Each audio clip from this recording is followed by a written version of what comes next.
Hi hello నమస్తే welcome to LP news. నేను తడి రాజశేఖర్. మెట్పల్లి మున్సిపాలిటీలో కాంగ్రెస్ కు పూర్తి ఆధిపత్యం.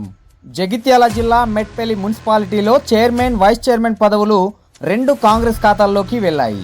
చైర్మన్ గా మైలారపు లింబాద్రి 11 ఓట్లతో విజయం సాధించగా వైస్ చైర్మన్ గా ఓంకారి నవీన్ ఎన్నికయ్యారు. మొత్తం 26 మంది సభ్యులున్న కౌన్సిల్లో బీజేపీకి 10, కాంగ్రెస్ కు 6, బీఆర్ఎస్ కు 6, స్వతంత్రులకు 4 స్థానాలున్నాయి. ఎన్నికల అనంతరం జరిగిన రాజకీయ సమీకరణాల్లో ఇండిపెండెంట్ల మద్దతు కాంగ్రెస్కు కలిసి వచ్చింది.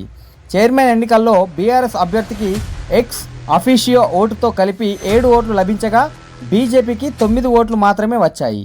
ఈ సందర్భంగా బీజేపీ కౌన్సిలర్ చెట్లపల్లి మీనా సుఖేందర్ గౌడ్ కాంగ్రెస్కు మద్దతు ఇవ్వడం రాజకీయంగా చర్చనీయాంశమైంది.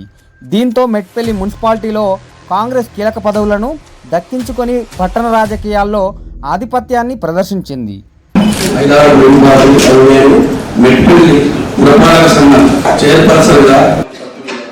శాసనం ద్వారా ఏర్పాటు చేయబడిన భారత రాజ్యాంగం పట్ల నిజమైన నమ్మకము మరియు విధేయత చూపుతానని మరియు నేను స్వీకరించబోతున్న పదవిని భారతదేశ సార్వభౌమత్వానికి ఐక్యతకు లోబడి నమ్మకంగా నిర్వహించాలని భగవంతుడు సాక్షిగా ప్రమాణం చేస్తున్నాను.